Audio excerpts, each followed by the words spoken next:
There are ancient places in this world that historians still can't fully explain. Massive underground cities, lost civilizations buried beneath jungles, gigantic structures hidden beneath mountains and oceans, and some of them are so mysterious. They almost sound impossible. But tonight, we're going to explore them anyway. From the White Pyramid of China, to forgotten temples swallowed by the sea, to underground caves with no known builders. These are ancient mysteries that continue to confuse archaeologists even today. So wherever you're watching from tonight, let me know down below. And before we begin, you'll have incredible luck if you like, and subscribe before this video ends.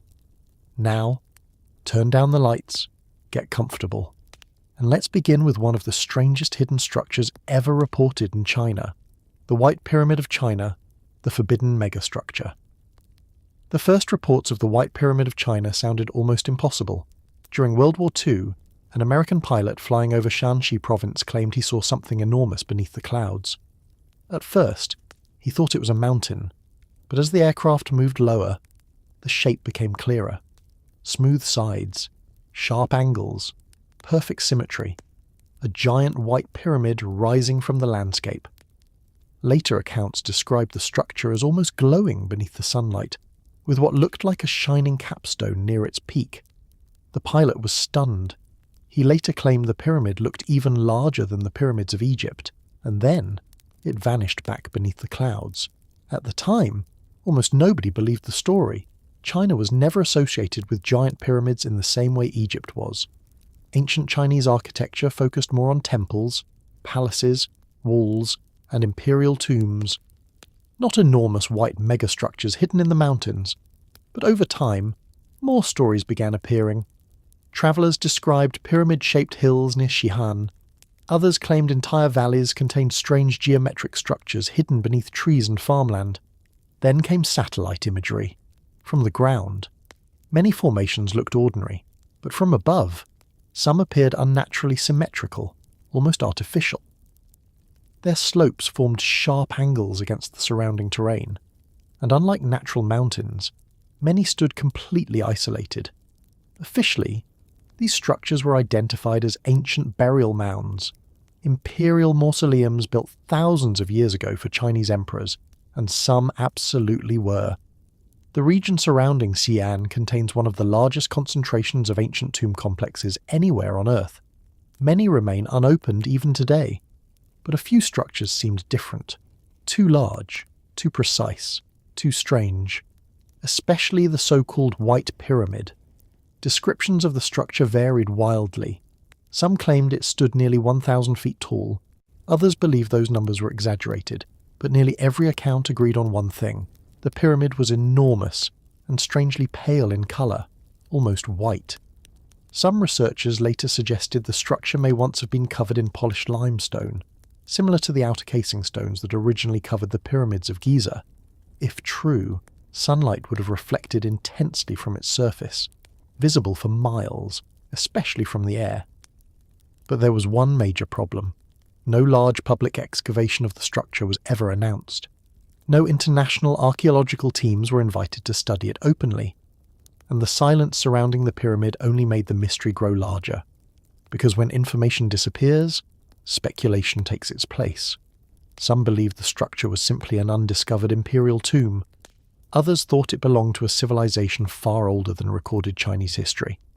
And of course, stranger theories soon followed. Lost civilizations, forgotten technology, ancient visitors from the stars. Most historians reject those ideas completely. But the mystery surrounding the White Pyramid never fully disappeared, especially because the region itself already feels ancient beyond comprehension. Thousands of burial mounds still stretch across the plains near Xi'an, some small, some enormous, many untouched for centuries. Think about that for a moment. Entire chambers may still exist beneath those hills, sealed away since the ancient world, hidden beneath trees, soil, and silence. One of the most famous sites nearby belongs to Qin Shi Huang, the first emperor of unified China. His underground tomb complex was discovered alongside the Terracotta Army, thousands of life-size soldiers standing silently beneath the earth. But even now, the emperor's central tomb remains unopened. Ancient texts describe rivers of mercury flowing beneath the burial chamber. For years, historians assumed the stories were symbolic, until soil tests revealed unusually high mercury levels surrounding the tomb, a detail so strange it forced researchers to reconsider how advanced some ancient Chinese burial sites may have actually been. And that raises another question. If one emperor could create something so massive more than 2,000 years ago, what else might still remain hidden across the Chinese interior? That question continues to pull researchers back toward the pyramids, especially the largest among them, the White Pyramid. Even today, the structure remains surrounded by mystery.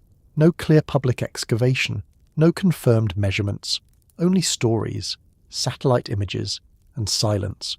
Somewhere beyond the mountains near Xi'an, according to decades of reports, the White Pyramid still waits, hidden beneath mist, time, and the weight of forgotten history. Longyu Caves, the underground enigma with no builders. In 1992, a local villager in China decided to drain a pond that people had avoided for generations. The water was dark, still. Locals believed it was bottomless. Some even thought it was cursed. But as the water level slowly dropped, something unexpected began appearing beneath the surface. Stone walls, carved steps, massive pillars disappearing into darkness. At first, nobody understood what they were looking at, because this wasn't a natural cave. It was something built, something enormous, and hidden underground for centuries. The site would later become known as the Longyu Caves, one of the strangest archaeological discoveries ever found in China. The caves were located near the village of Xi'an in Zhejiang province. At first glance, the entrance looked ordinary. Just another drained pond surrounded by farmland and hills. But beneath the earth, an enormous chamber emerged from the darkness. Then another, then another. Eventually, researchers discovered an entire underground complex, huge artificial caverns carved directly into solid rock. So far, more than 20 large caves have been discovered, and every one of them raises impossible questions. The scale alone is difficult to understand. Some chambers stretch over 1,000 square meters. Massive stone pillars support ceilings towering high above the floor. The walls are covered in strange parallel chisel marks, carved with astonishing precision across nearly every surface. Not random cuts, not rough excavation marks, perfectly ordered patterns, as if the builders intentionally decorated the entire cave system while carving it out. And that's where the mystery begins, because according to estimates, creating even one of these caverns would have required removing thousands of tons of solid rock, without modern machinery, without explosives, without advanced drilling equipment, and yet, no historical records describe their construction. Nothing. No emperor claimed them. No dynasty documented them. No ancient texts explain who built them, or why. That silence is what makes Longyu so unsettling. Ancient China kept records of almost everything. Wars, floods, royal ceremonies, massive construction projects. Entire dynasties obsessively documented their achievements, and yet somehow, an underground megastructure requiring unimaginable labour simply vanished from written history. Researchers later estimated that creating the caves may have required removing nearly 1 million cubic meters of stone. Think about that for a moment. An operation on that scale would have demanded thousands of workers, years of excavation, transportation systems, food supplies, organisation, planning, and somehow, history says almost nothing about it. The caves themselves feel strangely advanced. The ceilings remain remarkably stable despite their enormous size. Massive stone columns were left behind intentionally to support the weight above. Some chambers contain pools of perfectly still water reflecting the carved walls like mirrors. Others stretch deep into darkness, silent except for the sound of dripping water echoing through the stone, and throughout the entire complex, the chisel marks continue, endless rows, perfectly aligned, almost mechanical in appearance. Some researchers believe the markings may have served a structural purpose, helping prevent cracks from spreading through the rock. Others think they were decorative, but nobody knows for certain, and strangely, many of the caves appear incredibly similar to one another, almost standardized, as though the builders followed precise architectural plans repeated again and again beneath the earth. But if that's true, who designed them, And why build something so enormous underground in the first place? Some theories suggest the caves were ancient quarries, places where stone was removed for large construction projects nearby. But that explanation creates another mystery. If millions of tons of stone were excavated here, where did all of it go? No massive piles of discarded rock have ever been discovered surrounding the site. No evidence of large-scale transportation systems either. It almost feels as though the stone simply disappeared. Other researchers believe the caves may have served ceremonial or religious purposes. Ancient, underground temples hidden from the surface world. The stillness inside certainly feels unusual. Even today, visitors often describe the caves as strangely silent, almost unnatural. Sound moves differently underground. Every footstep echoes. Every whisper lingers across the stone walls, and deep inside the chambers, time itself feels distorted. Some sections remain cool year-round, regardless of the weather outside. Others contain underground pools so calm they look almost frozen. The deeper you move into the caves, the less connected to the outside world you begin to feel. That atmosphere has fueled more extreme theories over the years. Some people believe the caves were emergency shelters built during ancient wars. Others think they were hidden storage complexes designed to protect valuables or sacred knowledge. And of course, stranger ideas soon followed. Forgotten civilizations, lost technology, even ancient contact with something not entirely human. Most archaeologists reject those claims completely. But the mystery surrounding Longyu continues growing for one simple reason. Nobody can fully explain why these caves exist, and perhaps even stranger. The caves remained hidden for centuries beneath ponds and flooded chambers without collapsing. That alone is remarkable engineering, especially considering their age remains uncertain. Some estimates suggest the caves could be more than 2,000 years old. Others believe parts of the complex may be even older. But without clear records, nobody truly knows.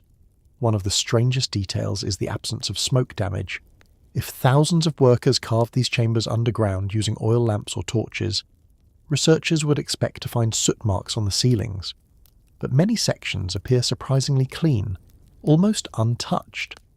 That detail has created endless debate among historians and engineers, because excavating chambers this large in darkness would have been nearly impossible without constant light sources. And yet, the evidence those lights existed is strangely limited. Even the layout feels mysterious. Some caves connect naturally, others remain isolated, almost like separate structures built for different purposes. A few contain carved platforms and staircases. Others are nearly empty except for pillars and water, and despite their size, very few artifacts were discovered inside. No large burial sites, no major treasure caches, no detailed inscriptions explaining their purpose, just stone, water, and silence. Maybe that's what makes Longyu feel so different from other ancient discoveries. Most archaeological sites tell stories. Ruins reveal clues about the people who built them. But Longyu feels almost anonymous, as though the builders intentionally erased themselves from history. No names, no rulers, no explanation. Only the caves themselves remain, hidden beneath the earth for centuries, waiting quietly in the darkness until someone finally drained the water above them. And even now, after decades of study, the underground enigma of Longyu still refuses to fully explain itself. The 7 pagodas of Mahabalipuram, the sunken temples of India. Along the southeastern coast of India, where the Bay of Bengal crashes endlessly against ancient stone, there are stories older than memory itself, stories of temples swallowed by the sea, entire structures disappearing beneath the waves, and for centuries, most people believed those stories were only legends.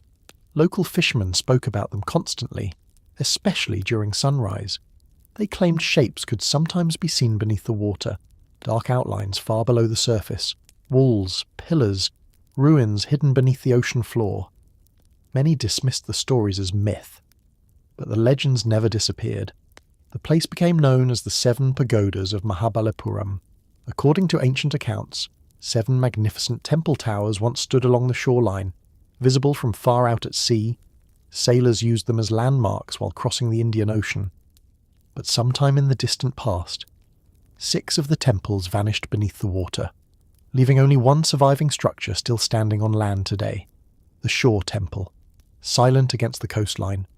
watching the sea that may have swallowed the others. Mahabalipuram itself is already one of the most mysterious ancient sites in India. Located in the state of Tamil Nadu, the region is filled with massive stone carvings, ancient temples, and giant rock-cut structures created during the Pallava dynasty over 1300 years ago. Entire buildings were carved directly from stone, not assembled, carved, as if the temples had been pulled from the earth itself. The craftsmanship is extraordinary. Massive lions, stone chariots, detailed carvings of gods, animals, and mythological scenes stretching across huge walls of granite. And standing near the edge of the sea, the Shore Temple remains one of the oldest surviving stone temples in southern India. But according to local tradition, it was never meant to stand alone. For centuries, fishermen told stories about ruined temples hidden offshore beneath the waves. Some claimed lights could occasionally be seen underwater at night. Others described stone structures appearing briefly when tides became unusually low. European travellers arriving in India during the colonial period also recorded strange stories surrounding the site. Some referred to Mahabalipuram as the City of Seven Pagodas. The name appeared again and again in old writings, but nobody knew whether the sunken temples were real, or simply legends created over time. Then, in 2004, everything changed. On December 26th, a massive tsunami struck across the Indian Ocean after one of the most powerful earthquakes ever recorded. The waves devastated coastlines across multiple countries, but during the brief moment when the sea pulled back before the tsunami arrived, local witnesses in Mahabalipuram reported seeing something extraordinary. The ocean floor suddenly became visible far beyond the normal shoreline, and beneath the retreating water, ancient stone structures appeared. Walls, steps, large blocks arranged in straight lines. Some witnesses later claimed they saw entire ruined formations emerging from the sea for a few brief moments before the water returned. After the tsunami, archaeologists began investigating the coastline more seriously, and slowly, evidence started appearing beneath the water. Divers discovered submerged walls, stone formations, man-made structures resting offshore near Mahabalipuram. Some appeared heavily eroded by centuries beneath the sea. Others resembled temple foundations. The discoveries immediately reignited the ancient legend, because suddenly, the stories no longer sounded impossible. Researchers from the Archaeological Survey of India later confirmed the existence of submerged remains near the coastline. Marine archaeology teams mapped underwater structures extending beneath layers of sand and sediment.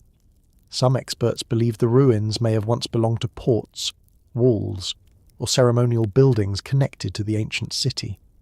Others wondered if these structures were part of the legendary lost temples themselves, and that's where the mystery deepens. Because nobody knows exactly how much of ancient Mahabalipuram may now lie underwater. Sea levels along the Indian coastline have changed repeatedly over thousands of years. Storms, cyclones, erosion, tsunamis.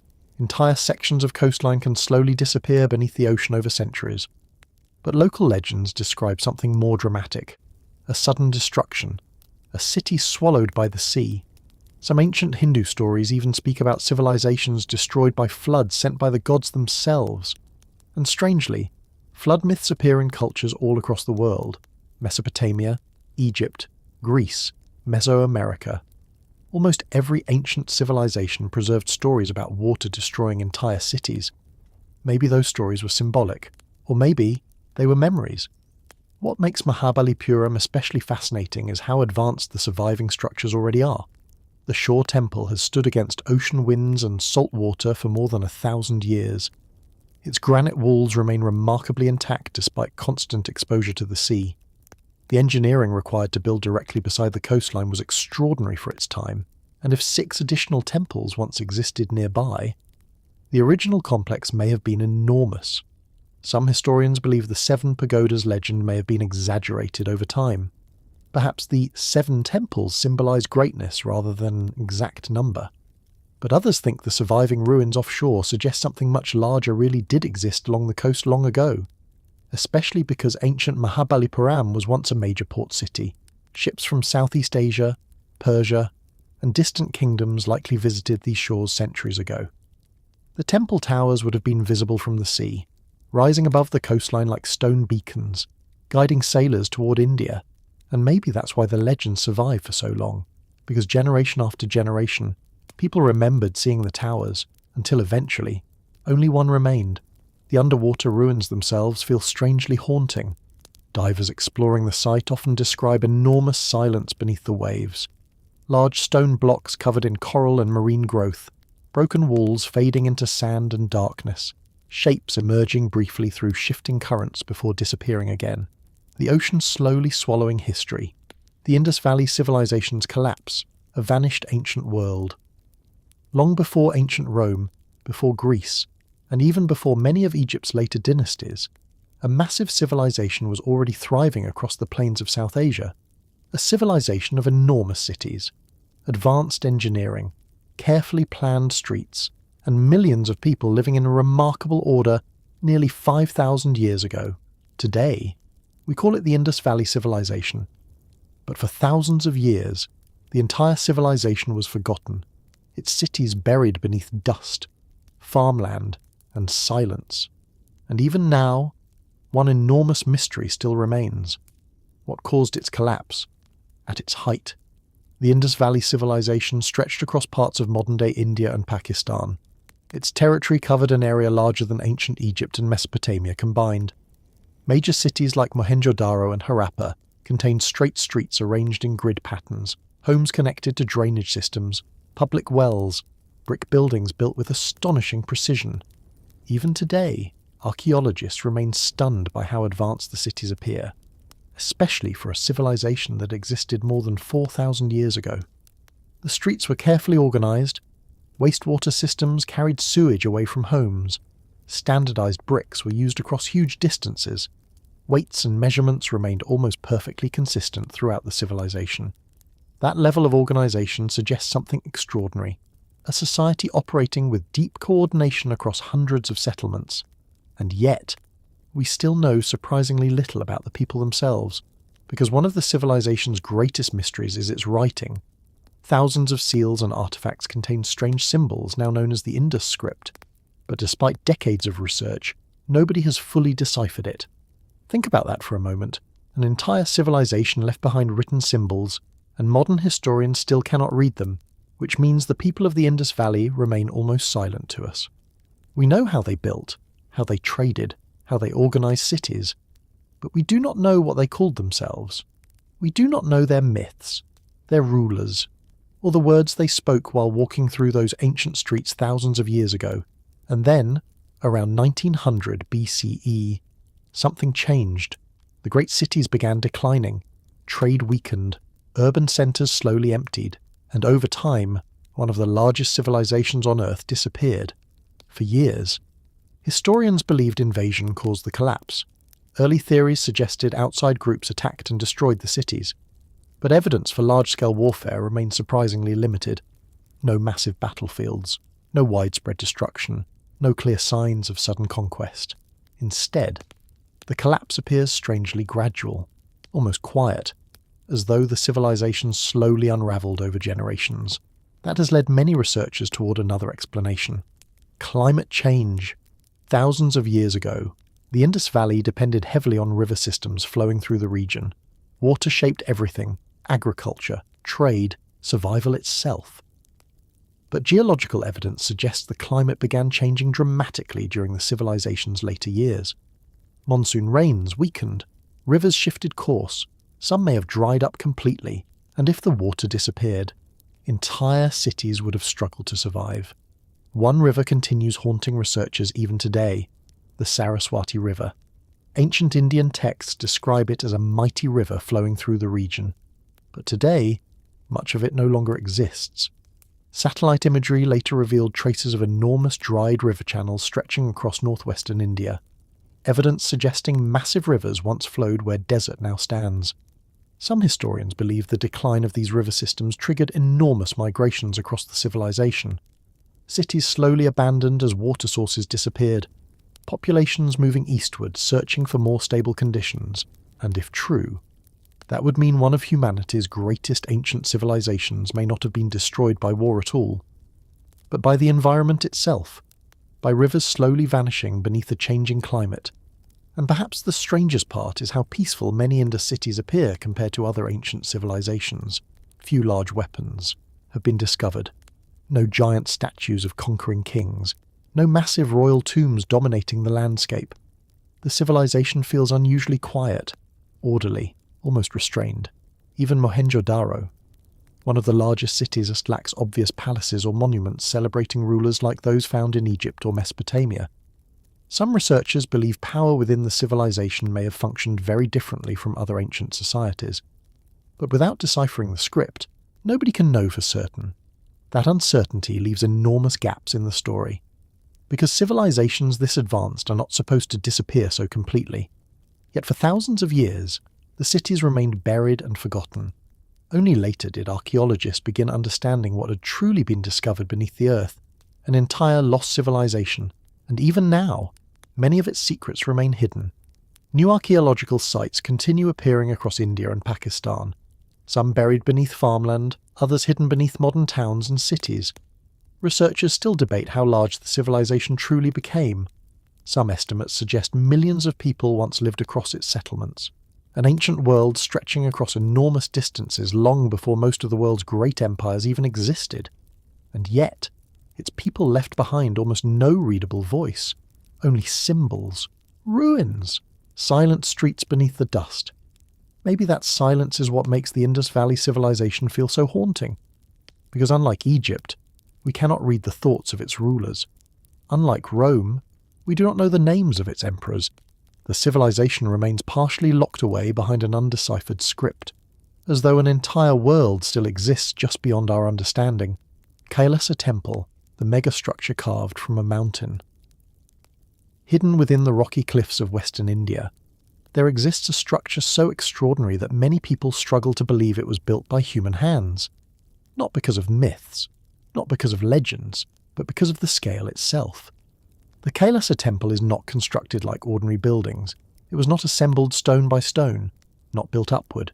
Instead, the entire structure was carved directly downward from a single mountain. One massive piece of rock transformed into a temple complex of astonishing size and precision. Even today, historians and engineers remain stunned by what was accomplished here more than 1,000 years ago. The temple is located inside the Ellora Caves in Maharashtra, India, a vast complex filled with ancient Buddhist, Hindu, and Jain monuments carved into volcanic rock cliffs. But among all of them, Kailasa stands apart. The moment visitors first see it, the scale feels almost unreal. Massive stone pillars, giant courtyards, detailed carvings covering walls and ceilings, entire halls, staircases, shrines, and sculptures emerging directly from the mountain itself, as though the rock had been hollowed into a hidden city. And what makes it even more astonishing is how it was built. Most ancient structures begin at the ground and rise upward over time, but Kailasa was carved from the top down. Workers began at the summit of the rock and slowly excavated downward, removing enormous amounts of stone while shaping the temple beneath them. That meant there was almost no room for error. One mistake could ruin the entire structure permanently. Yet somehow, the proportions remained astonishingly precise. Researchers estimate that more than 200,000 tons of rock may have been removed during construction. Think about that for a moment. An entire mountain carved away by hand, without modern drills, without explosives, without advanced machinery, and according to some estimates, the main excavation may have been completed in an unusually short period of time for a project of that scale. That detail alone has created endless debate among historians and engineers, because even with modern technology, carving something similar would be an enormous undertaking. The temple is generally believed to have been commissioned during the reign of King Krishna I of the Rashtrakuta dynasty, around the 8th century. Ancient inscriptions connect the structure to the dynasty, but surprisingly little survives describing exactly how the excavation was achieved, and that silence has only deepened the mystery over time, especially when people stand inside the complex and begin noticing the details. The carvings are extraordinary. Massive elephants appear to support sections of the temple from below. Walls depict scenes from Hindu epics like the Ramayana and Mahabharata. Pillars rise with astonishing symmetry. Entire corridors stretch through the rock with remarkable precision. And unlike many ancient ruins damaged heavily by time, large sections of Kailasa remain astonishingly intact. The engineering required to create such a structure feels almost impossible when viewed in person. Because carving downward creates unique challenges, workers needed to remove rock carefully, while already knowing exactly what the final structure would look like long before it fully existed. There was no blueprint visible beneath them, only stone, and somehow they transformed that stone into one of the largest monolithic structures ever created on Earth. Some researchers believe thousands of workers may have laboured on the temple for generations. Others argue the timeline traditionally accepted may not fully explain the scale of excavation involved.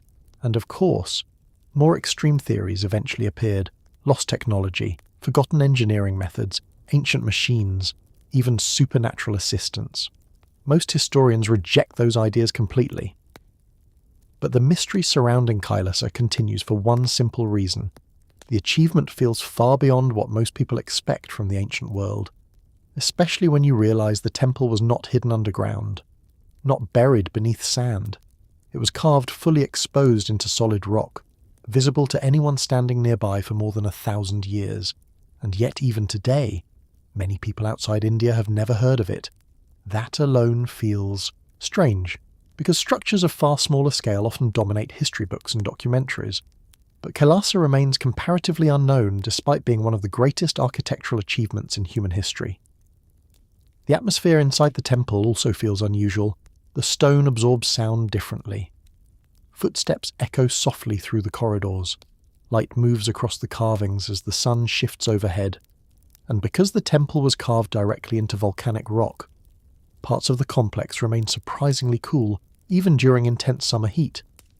Standing inside the courtyards, it becomes difficult to imagine the sheer labour involved. Every surface once existed as solid mountain. Every pillar, every staircase, every sculpture, all hidden inside the rock long before workers revealed them. Maybe that's part of what makes Kailasa feel so haunting.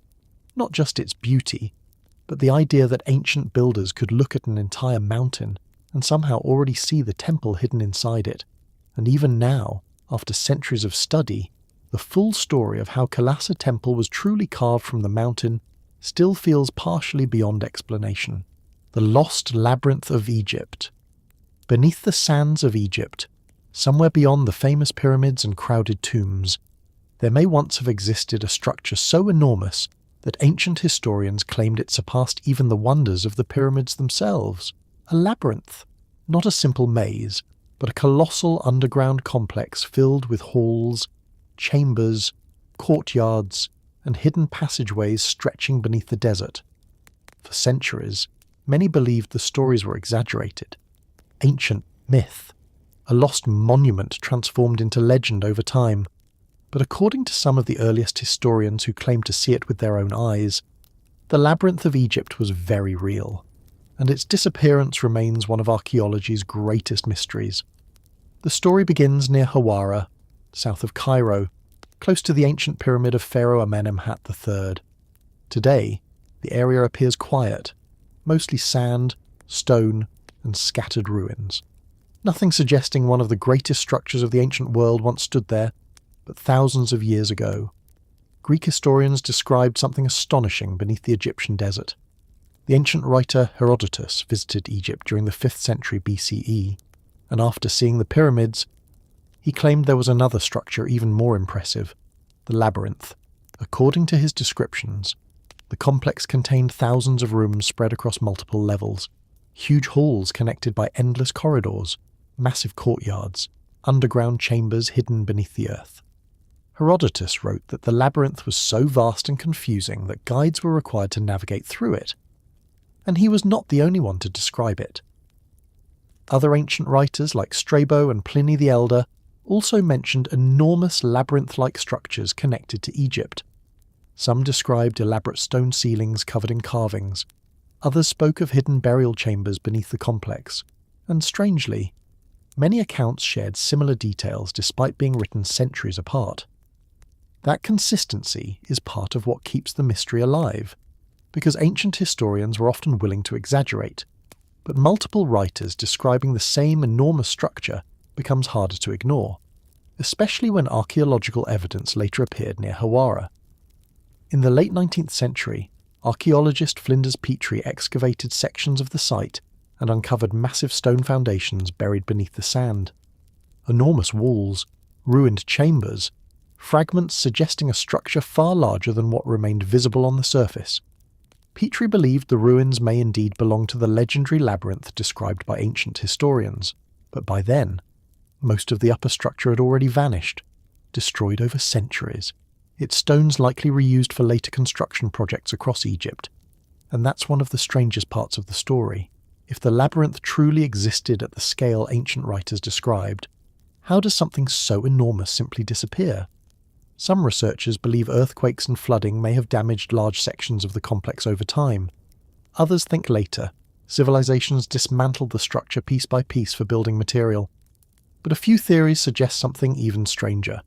That large portions of the labyrinth may still remain buried underground, hidden beneath layers of sand and sediment, waiting beneath the desert.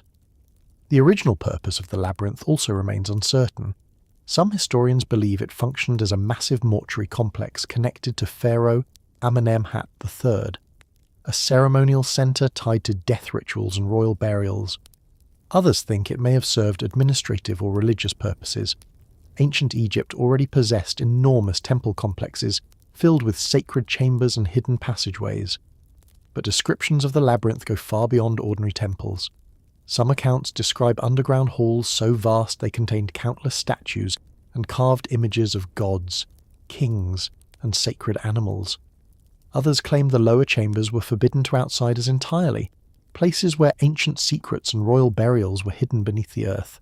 And of course, over time, more extreme theories emerged.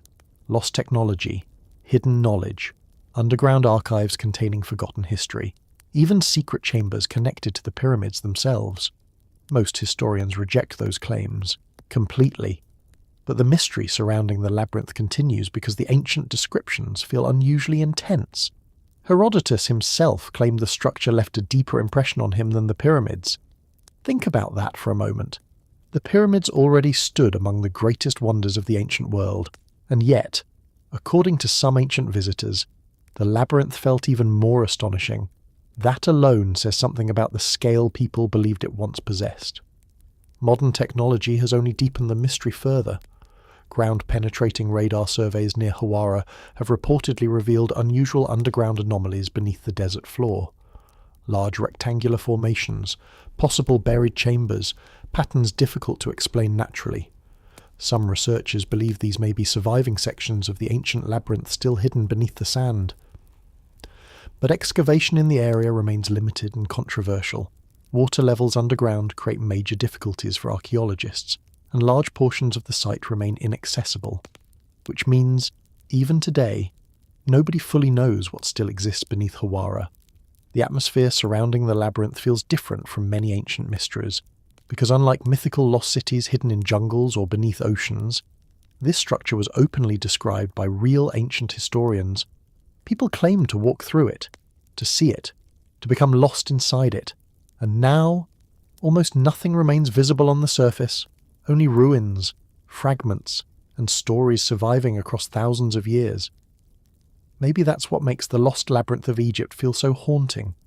Not just the possibility that it existed, but the idea that one of the greatest structures of the ancient world may now lie broken and buried beneath silent desert sands, almost completely erased from human memory.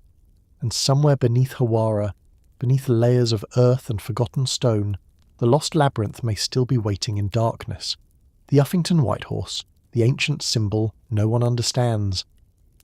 High above the countryside of southern England, carved into the rolling hills of Oxfordshire, there is a figure so enormous that it can only truly be understood from the sky. A giant white horse stretching across the landscape. Long curved lines cut deep into the hillside, bright chalk glowing against the green earth, and for thousands of years, nobody has fully understood why it was created. The figure is known as the Uffington Whitehorse, one of the oldest and most mysterious hill figures in the world. At first glance, it almost looks modern, too clean, too abstract, too strangely designed to feel ancient. But scientific dating revealed something astonishing. The horse may be nearly 3,000 years old, created during the late Bronze Age or early Iron Age, long before England became a nation, long before Rome arrived in Britain, and somehow the figure survived. The horse stretches nearly 360 feet across the hillside. Its shape is remarkably stylized, not realistic like ordinary drawings of horses. Instead, the body flows in sweeping curves and sharp lines, almost like a symbol rather than an animal, and that's part of what makes it feel so strange. Even today, the design appears strangely modern, almost timeless. The figure was created by digging trenches into the hillside and filling them with crushed white chalk beneath the soil. That bright chalk gives the horse its glowing appearance against the surrounding grass. But maintaining the figure required constant care. Without people regularly cleaning and restoring the chalk, the horse would slowly disappear beneath vegetation, which means something important. Generation after generation continued preserving it for centuries, possibly millennia, even after the original meaning had been forgotten. And that raises one enormous question. Why? Why would ancient people create a massive symbol visible across the landscape? And why continue maintaining it for thousands of years? Some historians believe the horse held religious significance, a sacred symbol connected to ancient beliefs or tribal identity. Horses were deeply important in many ancient cultures across Europe, associated with power, warfare, fertility, and the sun. Some researchers think the figure may represent a Celtic goddess connected to horses. Others believe it marked territory or served as a tribal emblem visible from great distances, but nobody truly knows, and strangely, the horse cannot be fully seen from the ground nearby. Its shape only becomes clear from high above the landscape. Think about that for a moment. Ancient people created an enormous symbol best viewed from the sky, centuries before anyone could fly. That detail alone has fascinated researchers for generations. Some argue the nearby hills may have provided viewing angles revealing the full shape. Others think the horse was intended more for the gods than for humans, a symbol visible from above, watching silently across the land. The surrounding area only deepens the mystery. The white horse sits near ancient pathways, burial mounds, and Iron Age hill forts. One nearby site, Uffington Castle, dates back thousands of years itself. The landscape feels layered with forgotten history. Almost every hill contains traces of ancient human activity. And throughout ancient Britain, chalk hillsides became places of ritual and symbolism. But none feel quite like Uffington, because the design itself feels unusual, minimal, almost abstract.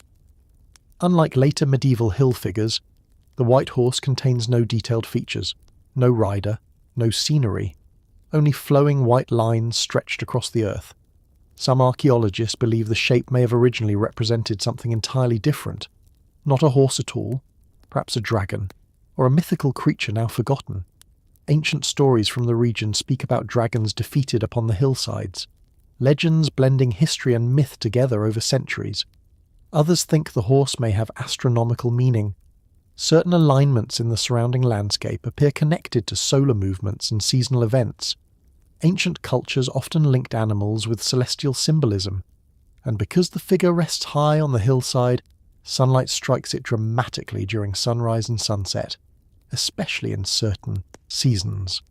Over time, stranger theories also appeared. Some people believe the figure served as a giant territorial marker visible from enormous distances. Others think it may have symbolized forgotten rituals connected to the land itself. And of course, more extreme theories eventually followed.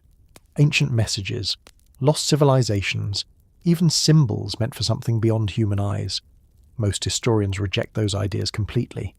But the mystery surrounding the white horse remains because its original purpose was never recorded. No surviving texts explain who created it, or why.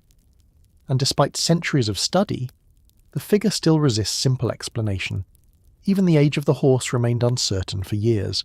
Some once believed it was medieval, others thought it was Roman.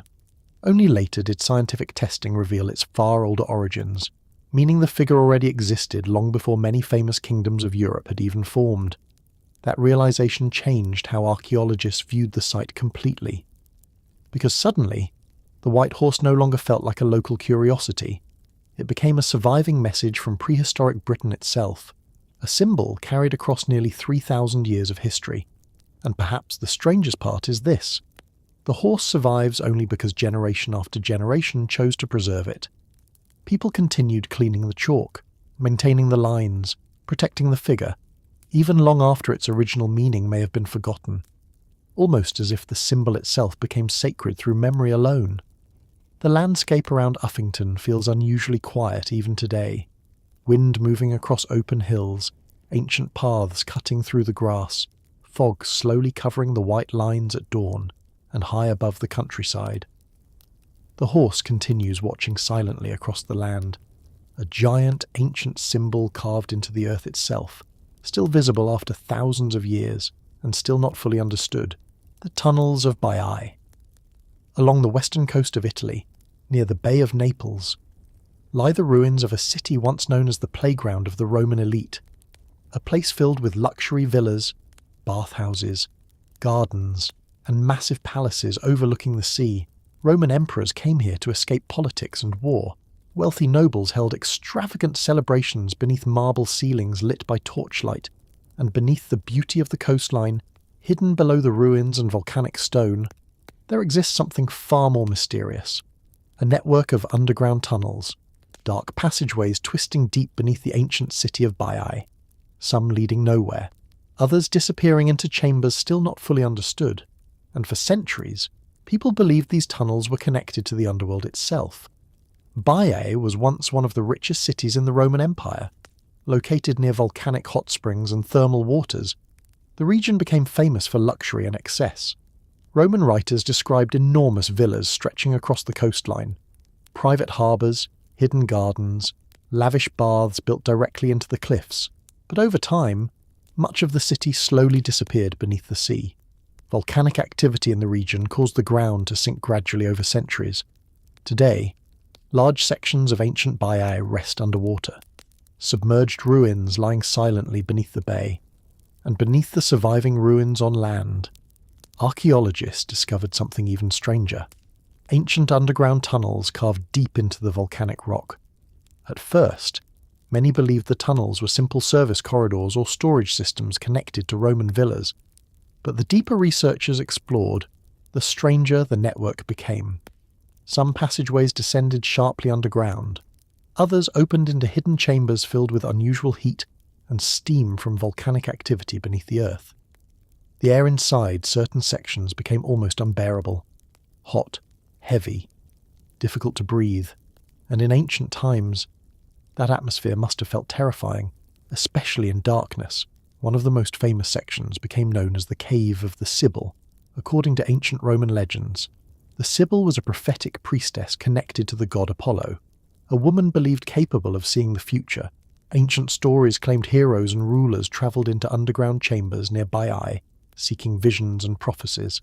Some myths even connected the tunnels to the entrance of the underworld itself. And when people entered the passageways, it becomes easier to understand why. The tunnels feel unnatural. Long corridors vanish into darkness. Narrow stone staircases descend beneath the earth. Steam rises from cracks in the rock. Water drips through ancient chambers echoing softly underground. And because the region sits above volcanic activity, parts of the tunnel system remain unusually warm even today. Some researchers believe the tunnels may have been intentionally designed to create psychological effects, a journey into darkness, heat, silence, confusion, almost like a ritual descent into another world. And in ancient Rome, symbolism mattered deeply. Religious ceremonies often involved hidden chambers, sacred caves, and journeys beneath the earth, especially in mystery cults connected to death and rebirth. But Baiae feels different from ordinary ritual sites, because the engineering itself is surprisingly advanced. Certain tunnels contain carefully planned ventilation, others align strangely with underground thermal systems. Some chambers were designed so light entered only at specific angles, creating dramatic visual effects inside the darkness. One passage even leads toward an underground pool reflecting light across the stone walls in eerie patterns. Modern visitors often describe the atmosphere as unsettling, not because of ghosts or legends, but because the tunnels feel strangely deliberate, as though every corridor was designed to guide emotion itself, fear or disorientation. And perhaps that was the point. Some historians believe the tunnels served ceremonial purposes tied to ancient prophecy rituals. Others think they may have functioned as hidden political or military escape routes beneath the city. And of course, stranger theories eventually followed. Secret Roman societies, hidden knowledge, underground temples dedicated to forbidden rituals, even gateways, connected symbolically to the land of the dead. Most historians reject the more extreme ideas completely, but the mystery surrounding Baiae continues because many sections of the underground system remain poorly understood. And perhaps even more fascinating, much of ancient Baiae itself still lies underwater. Marine archaeologists exploring beneath the bay discovered submerged roads, statues, villas, and mosaics resting beneath the seafloor. Entire sections of the Roman city remain preserved underwater like a drowned world frozen in time, and somewhere beneath both the sea and the volcanic stone, more tunnels may still exist undiscovered. Hidden beneath collapsed chambers and submerged ruins, that possibility continues drawing archaeologists back to Baiae, because the city feels suspended between worlds, partially above water, partially below, partially buried underground, and layered with myths about prophecy, death, and the underworld itself. Even ancient Romans viewed the region strangely. Nearby volcanic lakes and caves were sometimes believed to be entrances to Hades, the land of the dead. Writers described sulphur rising from the earth, boiling springs, dark waters. The entire coastline already carried an atmosphere of mystery long before the tunnels were fully explored. And perhaps that's what makes the tunnels of Baiae feel so haunting.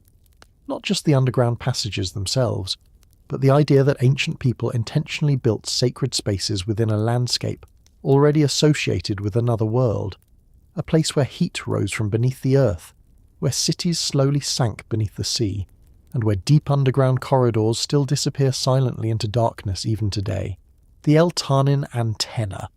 In 1964, deep beneath the freezing waters of Antarctica, a research vessel captured one of the strangest images ever recorded from the ocean floor. At first glance, the object looked impossible. A tall vertical structure rising from the seabed, thin metal-like rods extending outward with astonishing symmetry, almost perfectly geometric, almost artificial, and resting nearly 3 miles beneath the surface of the ocean. The image became known as the El Tarnin Antenna, and for decades nobody could fully agree on what exactly had been discovered in the darkness below Antarctica. The photograph was taken by the USNS El Tarnin, an American research ship operating in the Southern Ocean during the Cold War. The vessel was conducting deep-sea surveys using underwater cameras designed to photograph the ocean floor. At the time, scientists expected to capture images of sediment, rocks, and marine life. Not something that looked engineered, but when researchers examined the photographs later, one image stood out immediately, a strange object protruding upward from the seabed. The structure appeared surprisingly symmetrical, a central vertical shaft, cross-like extensions spaced evenly along its sides, and because of its appearance, many people instantly compared it to a radio antenna, or some kind of technological device. That alone was unsettling enough. But the real mystery came from its location. The object rested at a depth of nearly 13,000 feet beneath the ocean surface, in one of the most remote environments on Earth, far from ordinary human activity. And according to accepted history, no known civilization should have been capable of placing anything there, especially not in ancient times. The photograph quickly attracted attention from researchers, engineers, and eventually conspiracy theorists. Some believed the object was proof of a lost civilization existing long before recorded history. Others suggested extraterrestrial origins. An ancient device resting silently on the seabed beneath Antarctica for thousands of years. And because the Cold War was already filled with secrecy and paranoia, the mystery grew rapidly. But mainstream scientists proposed a far less dramatic explanation: a sponge, specifically a type of deep-sea sponge called a cladorhiza. Certain species can grow in highly symmetrical forms under unusual underwater conditions, and according to many marine biologists, the El Tarnin object matched known biological structures found in deep oceans. Case closed, at least officially. But not everyone was convinced, because even today, the photograph still feels strangely unnatural. The symmetry appears almost mechanical, the angles unusually precise, and unlike many organic life forms, the structure seems isolated against the empty seabed, almost placed there intentionally. That visual alone continues fueling debate decades later, especially online. Some researchers also questioned how such a delicate sponge-like organism could remain standing so perfectly upright at extreme ocean depths. Others argued the structure appeared too regular compared to surrounding marine life photographed during the expedition. And slowly, the Eltanin antenna became one of the ocean's most famous unexplained images. Partly because the deep ocean itself already feels alien. Sunlight never reaches those depths. The water remains in complete darkness. Temperatures hover near freezing. And pressure becomes so intense that most life on Earth could never survive there. Even today, humanity has explored only a tiny fraction of the ocean floor. In many ways, the deep sea remains less understood than the surface of the moon. That uncertainty creates space for mystery, especially in places surrounding Antarctica. Because Antarctica already carries an atmosphere unlike anywhere else on Earth. Endless ice, violent storms, isolation, a continent almost completely cut off from ordinary human life, and beneath the surrounding oceans, landscapes exist that few people will ever see. Massive underwater mountain ranges, volcanic systems, deep trenches disappearing into darkness. The Eltanin photograph feels unsettling, partly because it emerged from that hidden world. A single strange image pulled from one of the least explored places on the planet. And perhaps the most fascinating part is how little evidence truly exists beyond the photograph itself. No recovered object, no detailed follow-up expedition revealing hidden technology beneath the sea. Only one image, one mysterious shape resting silently in the darkness. That ambiguity is exactly why the mystery survives.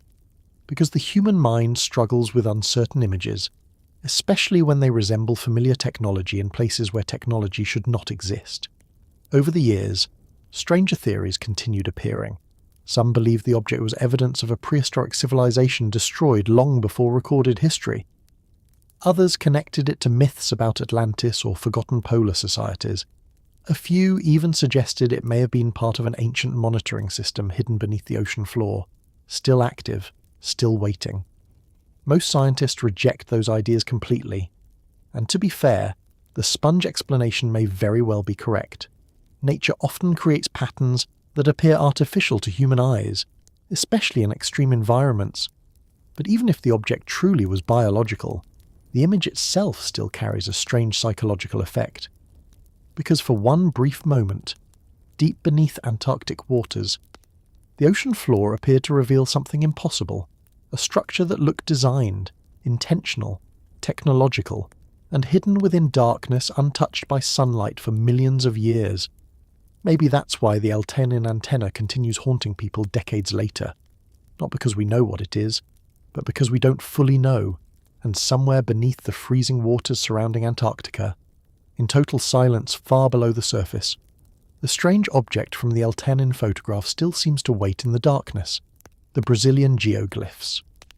Deep within the Amazon rainforest, hidden for centuries beneath thick vegetation and endless jungle, enormous geometric shapes have slowly begun appearing from the earth.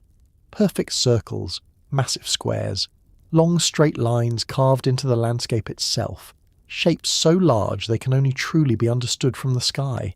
And for decades, almost nobody knew they existed. The discoveries became known as the Brazilian geoglyphs, one of the most mysterious archaeological findings ever uncovered in the Amazon. At first, researchers thought the rainforest had always been mostly untouched wilderness, a vast natural world difficult for large civilizations to survive inside. But the geoglyphs challenged that idea completely. Because these structures were not small, some stretch hundreds of feet across, massive earthworks carved directly into the land, and creating them would have required enormous organization, replanning, and labor, especially in dense jungle terrain. Most of the geoglyphs were discovered in the Brazilian state of Acre, after modern deforestation exposed sections of land previously hidden beneath forest for centuries. As trees disappeared, strange shapes began emerging from the ground. Perfectly geometric formations impossible to explain naturally, at first glance. Many looked almost modern, too precise, too deliberate, like giant symbols etched into the earth. Researchers soon realized these were ancient earthworks, large trenches dug into the soil forming geometric patterns visible from above. Some circles measured over 300 meters across. Others connected through straight roads and pathways stretching through the forest. And perhaps the strangest part was their age. Some geoglyphs may date back more than 2,000 years, long before European contact with South America. That realization changed how archaeologists viewed the Amazon entirely, because for generations, many historians believed the rainforest could not support large organized societies. The soil was considered too poor, the environment too difficult, but the geoglyphs suggested something very different. A hidden ancient world once existed beneath the jungle canopy, one far more organized and populated than previously imagined. And the deeper researchers looked, the stranger the discoveries became. Satellite imagery began revealing hundreds of geoglyphs scattered across the Amazon basin. Circles, squares, octagons, massive connected formations hidden beneath vegetation. Some appear carefully aligned with one another across large distances, almost like parts of a larger system. And unlike ordinary settlements, many geoglyph sites contain surprisingly little evidence of daily life inside them. Few houses, few cooking areas, very little domestic waste. That detail has created enormous debate among archaeologists, because if these were cities, where did everyone live? Some researchers believe the geoglyphs serve ceremonial purposes rather than residential ones, sacred gathering places used for rituals, trade, or seasonal events. Others think the structures mark territory or important pathways through the forest. And of course, stranger theories soon followed. Lost civilizations hidden in the Amazon, ancient astronomical symbols, even giant messages meant to be seen from above. Most historians reject the more extreme ideas completely. But one mystery remains difficult to ignore. How did ancient people create such enormous geometric structures beneath a dense rainforest without seeing them fully from the sky? That question continues fascinating researchers today. The precision of some geoglyphs feels astonishing. Straight lines extending across uneven terrain, near-perfect circles carved into the earth. And because many structures remained hidden beneath forest growth for centuries, some archaeologists believe countless others may still remain undiscovered, waiting beneath the jungle canopy. The Amazon itself adds another layer to the mystery. The rainforest feels endless, a world of thick vegetation, rivers, insects, fog, and constant sound. Even today, huge sections remain difficult to explore fully. Entire regions contain little modern development, and beneath the forest floor, traces of forgotten civilizations may still survive silently beneath roots and soil. Recent discoveries suggest ancient Amazonian societies may have dramatically shaped the environment around them. Researchers uncovered evidence of engineered soil, artificial forest, canals, and carefully managed agriculture, meaning the rainforest itself may not be entirely natural in some regions. Parts of it may actually be ancient human landscapes slowly reclaimed by nature over centuries. That realization changed everything, because suddenly, the Amazon no longer looked like an untouched wilderness. It began looking like the ruins of a lost world hidden beneath trees, and the geoglyphs became part of that larger mystery. Proof that organized societies once existed, where historians thought almost nobody could survive. Some archaeologists now believe millions of people may have lived across the Amazon basin before European diseases devastated indigenous populations after contact. If true, entire civilizations may have vanished before much of the outside world even knew they existed. Cities reclaimed by jungle, roads swallowed by roots, earthworks hidden beneath forest for centuries. And perhaps the strangest part is how quiet the geoglyphs feel. No towering monuments, no giant pyramids, only shapes cut silently into the land itself, visible fully only from above, like symbols waiting patiently beneath the jungle canopy. The purpose behind many of them remains uncertain even now. Some sites align with solar directions, others appear connected by ancient roads, and because excavation remains limited in many regions, researchers still do not fully understand how extensive the network truly became. Every year, new discoveries continue appearing, especially as satellite technology improves. More shapes, more hidden structures, more evidence suggesting the ancient Amazon was far more advanced and populated than anyone once believed.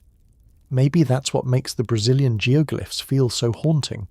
Not just the giant symbols themselves, but the possibility that entire chapters of human history may still lie hidden beneath the rainforest, covered by trees, protected by silence, and slowly revealing themselves only now, after centuries hidden beneath the Amazon jungle. The Ayud aluminum wedge. In 1974, near the banks of the Mureș River in Romania, workers digging in a sand quarry uncovered something strange buried deep beneath the earth. At first, it looked like an ordinary piece of metal, corroded, heavy, oddly shaped. But the deeper researchers investigated, the stranger the object became, because according to reports surrounding the discovery, the metal wedge was found alongside ancient animal bones believed to be extremely old, and the object itself appeared to be made largely from aluminum. That detail immediately created a mystery, because aluminum is not usually found in pure metallic form naturally. It requires advanced extraction and processing techniques, modern industrial techniques, and according to accepted history, humans only began producing aluminum commercially in the 19th century. Yet somehow, this strange metal object appeared buried within ancient sediment layers far older than modern civilization. The discovery became known as the Ayud aluminum wedge, and decades later, nobody fully agrees on what exactly it is. The object itself looks unusual, roughly wedge-shaped, with curved edges and holes suggesting possible attachment points. Some people compared it to part of a machine. Others thought it resembled aircraft equipment or excavation machinery. Its surface showed signs of heavy oxidation, creating a thick outer layer formed over long periods of time, and because aluminum corrodes differently than many metals, the object immediately attracted attention, especially among researchers interested in unexplained artifacts. According to some reports, the wedge was discovered nearly 30 feet underground beside mastodon bones or other prehistoric animal remains. If true, that would place the object within extremely ancient geological layers. And that possibility created enormous controversy, because if a manufactured aluminum object truly existed within such old sediment, it would challenge accepted timelines completely. Mainstream researchers quickly proposed more ordinary explanations. Some believed the wedge was simply a modern industrial fragment, accidentally mixed into older deposits during excavation. Others suggested it may have come from construction equipment used nearby, possibly part of an aircraft landing mechanism or machinery component buried years earlier. And to be fair, those explanations may very well be correct. But the mystery survived because no explanation ever fully satisfied everyone, especially after laboratory analysis revealed the object contained aluminum alloys mixed with other metals. Some reports claimed the composition did not perfectly match ordinary modern industrial standards. Others argued the testing itself was inconsistent or exaggerated over time. And slowly, the Ayud wedge became one of the world's most famous out-of-place artifacts, objects seemingly appearing in places or time periods where they should not exist. Over the years, stranger theories began spreading rapidly. Some people believed the wedge was evidence of a forgotten prehistoric civilization possessing advanced technology long before recorded history. Others connected it to extraterrestrials, ancient visitors leaving behind technological remains buried beneath the earth.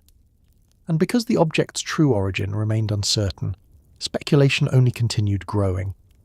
But perhaps the most fascinating part of the mystery is psychological rather than archaeological. Because the Ayud wedge forces people to confront an uncomfortable possibility, that human history may still contain enormous gaps, especially concerning ancient technology and lost civilizations. Throughout history, entire societies have disappeared, cities buried beneath sand, roads swallowed by jungle, structures hidden beneath oceans, and every few years, archaeologists uncover something completely unexpected. A forgotten city, an unknown culture, a buried monument no one remembered existed. That uncertainty creates space for mysteries like the Ayud wedge to survive, especially because the object itself feels strangely modern. Cold metal hidden beneath ancient earth, a shape that looks manufactured rather than natural. And perhaps that is what makes it so unsettling. If the wedge truly is modern machinery, then the mystery ends there, a misplaced industrial object buried accidentally. Over time, But if it is older than modern civilization, then the implications become enormous, because aluminum production requires advanced knowledge, extreme heat, complex processing, technology far beyond what ancient societies are believed to possess. That possibility alone has kept the debate alive for decades. Even the object's appearance contributes to the mystery. The wedge does not resemble ancient tools made from bronze or iron. It looks industrial, almost mechanical, as though it belongs inside an engine or machine rather than buried beside prehistoric remains. And because no definitive explanation was ever universally accepted, the object slowly drifted into the world of archaeological mystery, part science, part speculation, part legend. Today, the Aiud wedge remains one of Europe's strangest unexplained artifacts. Some researchers dismiss it completely, others continue debating its composition and origin. And online, the object became surrounded by endless theories ranging from lost civilizations to alien technology. Most historians reject the more extreme claims entirely, but the mystery survives because of one simple fact. Nobody can fully prove exactly how the object ended up where it was found. And perhaps that uncertainty is enough, because sometimes a single unexplained object buried beneath the earth can create questions far larger than itself. Questions about history, technology, civilization, and how much of humanity's past may still remain hidden beneath layers of time and soil. Somewhere in Romania, the strange aluminum wedge still exists, silent, corroded, and surrounded by mystery decades after its discovery. The Carnac stones. Along the quiet coastline of Brittany in northwestern France, thousands of ancient stones rise from the earth in endless rows stretching across the landscape, silent, weathered, and impossibly old. Some stand only a few feet tall, others tower above human height. Together, they form one of the largest prehistoric stone alignments ever created on Earth. The site is known as the Carnac stones, and even after centuries of study, nobody fully understands why they were built. At first glance, the stones almost feel unnatural, long lines of standing megaliths extending across fields and hillsides with strange precision, row after row disappearing toward the horizon, as though ancient people intentionally organized massive stones across enormous distances for reasons now forgotten. Researchers estimate there were once more than 10,000 stones in the region. Even today, thousands still remain standing, and many of them may be over 6,000 years old. Older than Stonehenge, older than the pyramids of Egypt. That alone makes Carnac extraordinary. Because these stones were already ancient when many famous civilizations had not yet even formed, the alignments stretch for several kilometers. Some rows appear carefully ordered by height, larger stones standing at one end, gradually decreasing in size along the lines. Others form circles or enclosed spaces connected to the alignments, and despite centuries of erosion and destruction, the overall patterns remain visible across the landscape. The scale creates immediate questions. How did prehistoric people move so many massive stones without modern machinery? Why organize them into enormous alignments instead of ordinary structures? And perhaps most importantly, what was the purpose behind all of it? Some archaeologists believe the stones serve ceremonial or religious functions, ancient gathering places connected to rituals now lost to history. Others think the alignments may have held astronomical significance. Certain rows appear connected to solar or lunar movements. Ancient cultures often tracked the sky carefully for seasons, agriculture, and religious events. And because the stones stretch across such large distances, some researchers believe the entire landscape itself may have functioned as a giant sacred complex. But no explanation fully solves the mystery. Because unlike later civilizations, the people who built Carnac left behind no written records explaining their intentions, only stone and silence. Local legends surrounding the site became increasingly strange over time. One medieval story claimed the stones were once Roman soldiers turned to stone by magic. Others believed giants carried the megaliths across the countryside. In Breton folklore, the landscape itself became associated with supernatural forces and ancient spirits. And standing among the alignments today, it becomes easier to understand why. The atmosphere feels unusual, especially early in the morning when fog moves slowly between the stones. Everything becomes quiet except for wind moving across the fields. The rows seem endless, almost hypnotic, as though the stones are guiding the eye towards something beyond the horizon. Some researchers noticed that many alignments appear too deliberate to be random. The positioning feels intentional, organised, engineered, and creating such a massive site would have required enormous cooperation between prehistoric communities. Thousands of people may have participated in transporting and raising the stones, without metal cranes, without advanced tools, without wheeled transportation. That achievement alone remains astonishing, especially considering the age of the site. Some stones weigh several tons. Moving them across ancient terrain would have demanded planning, manpower, and techniques still debated today. Wooden rollers, sledges, ropes, possibly waterways. Nobody knows for certain. And because so little survives from the culture that built Karnak, much of the story remains hidden. Over time, stranger theories inevitably appeared. Some people believed the stones formed an ancient energy grid connected to the Earth itself. Others suggested the alignments marked forgotten pathways or celestial maps visible only from above. And of course, more extreme theories soon followed. Lost civilizations, ancient technology, even contact with something beyond human history. Most archaeologists reject those ideas completely. But the mystery surrounding Karnak survives because the site feels larger than ordinary explanation. Not impossible, but deeply unfamiliar, especially when viewed as a whole. Thousands of standing stones arranged across the landscape by people who left behind almost no written memory of themselves. Only the alignments remain. And perhaps the strangest part is how long the stones have endured. Empires rose and collapsed while Karnak remained standing. Wars passed through Europe, kingdoms disappeared, languages changed, and still. The stones continued watching silently across the French countryside. Even today, researchers continue uncovering new details surrounding the site.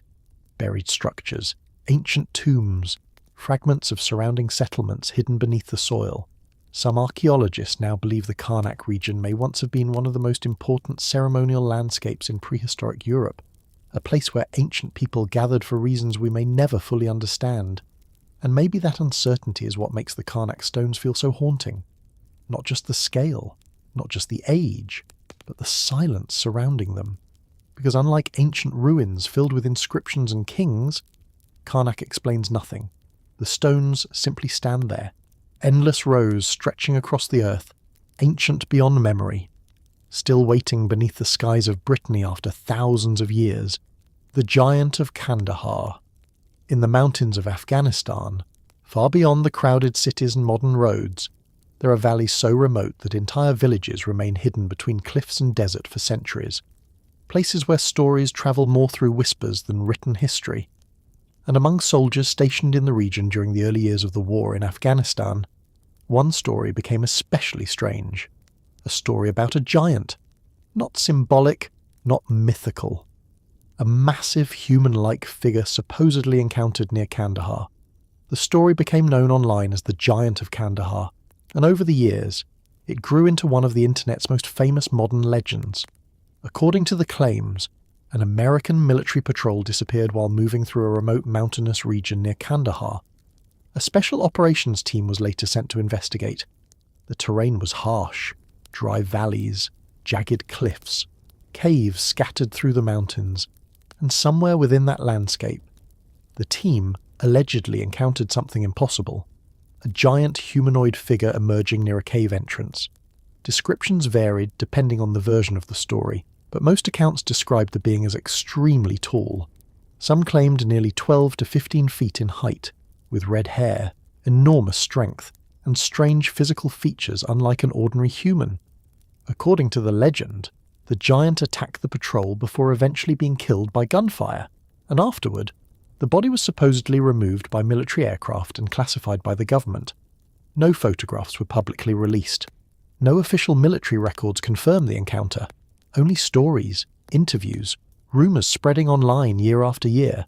At first glance, the story sounds like pure fiction, and most historians, journalists, and military researchers consider it exactly that. An internet myth, a modern campfire story amplified through podcasts, forums, and conspiracy culture.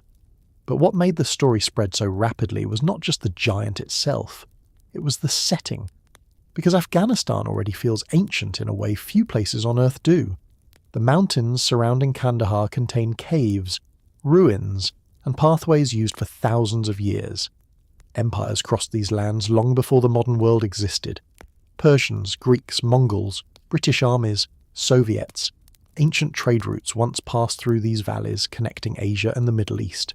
And throughout history, stories about giants appeared again and again across cultures surrounding the region.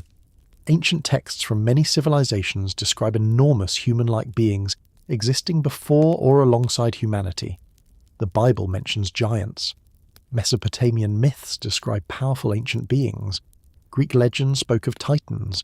Even local folklore across Central Asia contains stories about massive wild humanoids living in mountains and caves.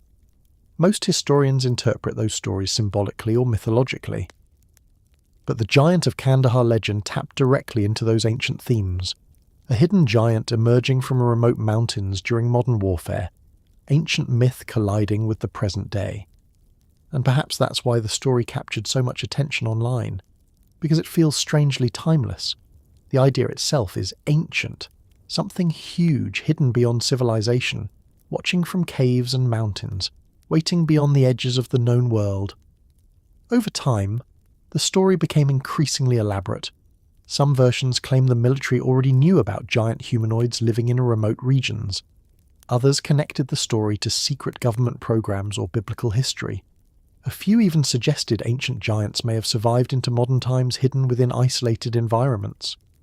Most researchers reject those ideas completely, and, importantly, no verified evidence supporting the Kandahar story has ever emerged publicly. No confirmed military documents, no physical remains, no credible photographs, only second-hand accounts repeated online for years. But the mystery survives because the story triggers something deeper in human imagination. Fear of the unknown, especially in isolated landscapes already filled with history and conflict. The mountains of Afghanistan feel enormous and ancient even without legends. Vast caves cut through stone cliffs, entire valleys disappear beyond sight, and in remote places untouched by modern infrastructure, it becomes easier for myths to grow, especially during war. Soldiers operating under exhaustion, stress, darkness, and uncertainty often experience situations that later become distorted through memory and storytelling. Throughout history, wars have always produced strange stories, ghost sightings, monsters, unexplained figures appearing in isolated places. The giant of Kandahar may simply be another example of that pattern. A modern legend born from fear, isolation, and ancient mythology blending together.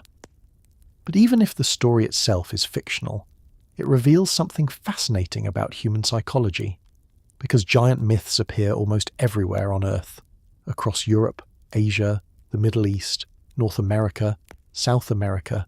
Civilizations separated by oceans still preserved stories about enormous humanoid beings existing in distant ages. Maybe those stories emerged naturally through symbolism and imagination, or maybe giant bones discovered in ancient times inspired myths long before modern science could explain fossils properly. Some historians believe ancient people may have uncovered prehistoric animal remains and mistaken them for giant humans. That alone could explain many legends. But regardless of origin, giant stories survived for thousands of years. And the Kandahar legend became the modern version of something much older, an ancient fear reborn in the age of the internet. The idea that somewhere beyond civilization, hidden in mountains and caves, something enormous still survives. And perhaps that's what makes the giant of Kandahar so strangely compelling. Not because the story is proven, but because it feels connected to myths humanity has carried for thousands of years. Stories about giants watching from distant places beyond the edges of the known world. And somewhere in the harsh mountains near Kandahar, the legend still lingers quietly among caves, silence, and stone. Beelzebub, the Lord of the Flies. Few names in human history carry the same sense of dread as Beelzebub, a name whispered for thousands of years through ancient texts, religious writings, myths, and stories about demonic forces hidden beyond the edge of the human world. The name itself feels ancient, heavy, almost forbidden, and over centuries, Beelzebub became associated with darkness, corruption, possession, and evil itself. But the origins of the figure are far stranger than most people realise, because long before Beelzebub became known as a demon, the name may have belonged to something very different. The story begins in the ancient Middle East. Thousands of years ago, civilizations across the region worshipped powerful gods connected to storms, fertility, war, and the sky. Among them was a deity known as Baal, a title meaning lord used across several ancient cultures. Baal was not originally viewed as evil. In many societies, he was worshipped as a god of storms and power. Temples were built in his honour, offerings made in sacred rituals. But as religions changed over centuries, older gods often transformed into enemies within newer belief systems. And somewhere during that transformation, the name Beelzebub emerged. Some historians believe the word came from Baalzebub, often translated as Lord of the Flies. The title appeared in ancient texts connected to the Philistine city of Ekron, and over time, the figure became increasingly associated with demonic imagery within Jewish and later Christian traditions. Eventually, Beelzebub was no longer viewed as a god, but as a demon, one of the highest-ranking evil entities in religious lore, and that transformation shaped centuries of fear surrounding the name. By the medieval period, demonology texts described Beelzebub as one of the princes of hell, a powerful figure associated with temptation, decay, chaos, and corruption. Some writings even placed him alongside Satan himself. Others claimed he commanded legions of demons beneath the underworld, and throughout Europe, stories connected the name to possession and supernatural terror, especially during periods of intense religious fear. The association with flies became especially important. In ancient societies, flies symbolized death, disease, and decay. They gathered around corpses and rotting food, places associated with suffering and corruption. Over time, the image of swarming flies became connected symbolically to evil itself, and Beelzebub became the embodiment of that imagery, a ruler of decay, a presence surrounding death and moral collapse. But perhaps the most fascinating part of the story is psychological rather than supernatural, because throughout history humans repeatedly transformed feared ideas into figures and names.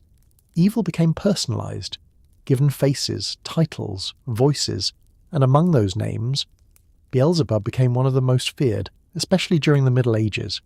Europe during that period was filled with fear surrounding demons and witchcraft. Disease spread rapidly through cities, wars devastated populations, and people searched constantly for spiritual explanations behind suffering and disaster. Demonic entities became part of everyday belief, not fantasy, reality, and in religious texts describing exorcisms and possession, Beelzebub appeared repeatedly. Some claimed the demon tempted humans toward greed and destruction. Others believed the name itself carried dangerous spiritual power. Ancient churches performed rituals specifically designed to protect against demonic influence, and stories about possession spread rapidly across Europe. Most historians today view many of those accounts through psychological and cultural lenses rather than supernatural ones. Mental illness, fear, religious hysteria, social panic. But even now, the imagery surrounding Beelzebub remains deeply unsettling, especially because the figure exists across so many centuries of human storytelling. Ancient religions, biblical writings, medieval demonology, modern horror culture. The name survived them all, and perhaps that persistence says something important, because certain symbols never fully disappear from human imagination. They evolve, change shape, adapt across generations, but they survive. And Beelzebub survived longer than most, the figure later, became heavily connected to occult traditions. Ancient grimoires described rituals attempting to summon or communicate with powerful demonic entities. Some texts warned against speaking certain names aloud. Others described elaborate ceremonies involving symbols and candles and sacred protections. Most scholars consider those writings part mythology, part religious symbolism, and part psychological ritual.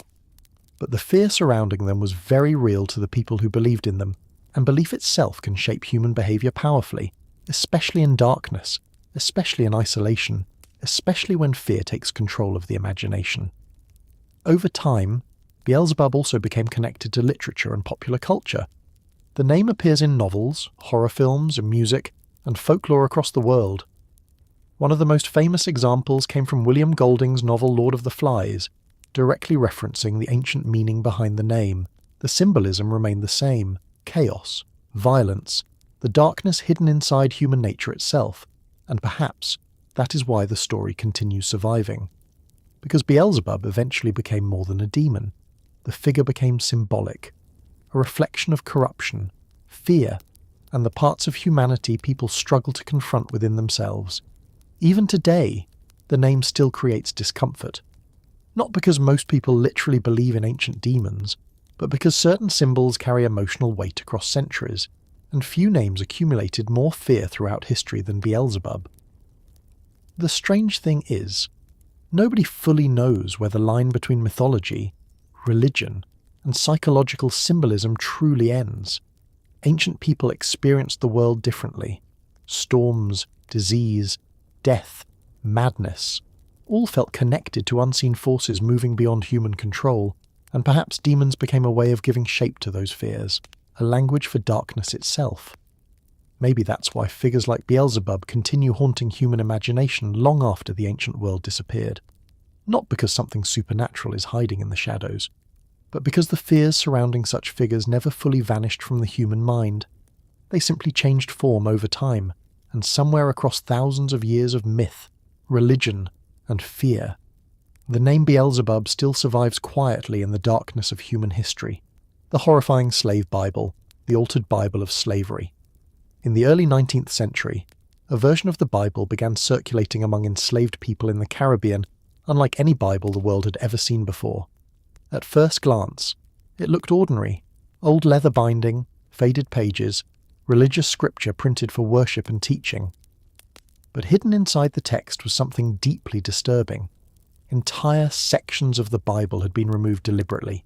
Not shortened, not simplified, removed. Stories about freedom, justice, liberation from oppression, gone. This became known as the Slave Bible, one of the most unsettling examples of how religion was manipulated during the era of slavery. The book was officially titled Select Parts of the Holy Bible for the Use of the Negro Slaves in the British West India Islands. Even the name itself feels chilling today, because the purpose of the text was not spiritual understanding, it was control. During the height of the transatlantic slave trade, European colonial powers transported millions of Africans across the ocean into slavery throughout the Americas and the Caribbean. Plantation systems depended on brutal labor, violence, fear, and complete obedience. Slave owners understood something important. Ideas could become dangerous, especially religious ideas connected to freedom and equality. Christianity was spreading among enslaved populations during this period. Missionaries and colonial authorities wanted enslaved people to adopt Christianity, but they feared certain parts of the Bible could inspire resistance, especially stories like Exodus, the story of Moses leading enslaved people out of bondage, a narrative centered entirely around liberation from oppression.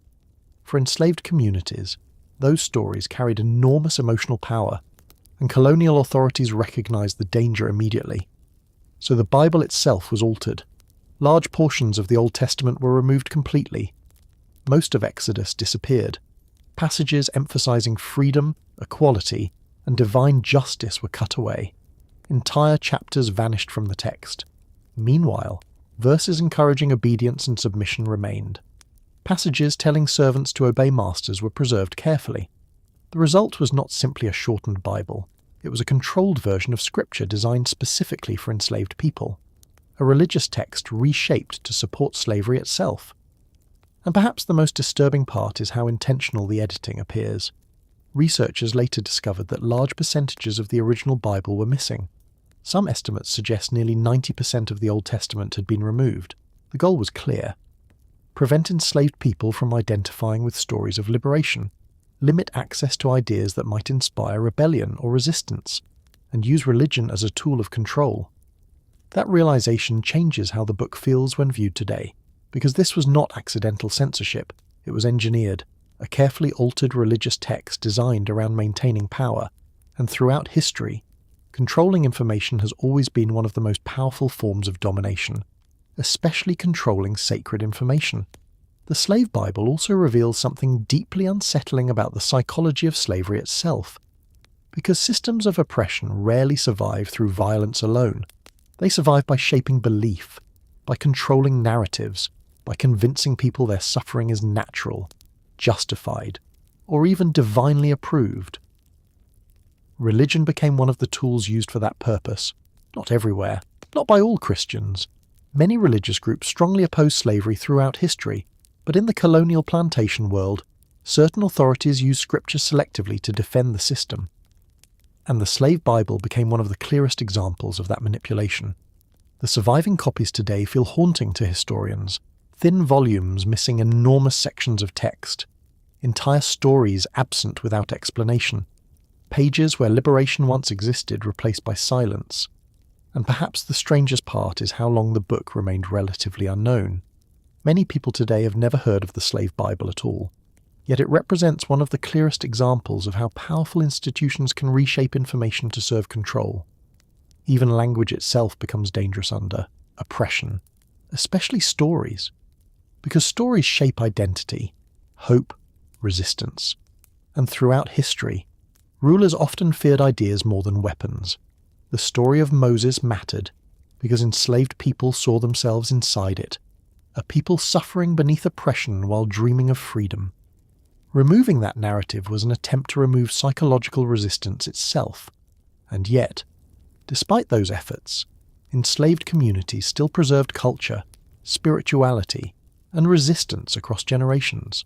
Songs, oral traditions, hidden meanings inside religious practice. Even under extreme oppression, human beings continued finding ways to protect hope. That resilience is part of the story too, because the slave Bible ultimately reveals both cruelty and fear. Fear from those trying to maintain control over millions of enslaved people. Fear that words themselves could become revolutionary, and history proved that fear was not unfounded. Slave rebellions continued erupting throughout the Caribbean and the Americas despite brutal punishments. The desire for freedom survived even when systems tried to erase it from sacred texts themselves.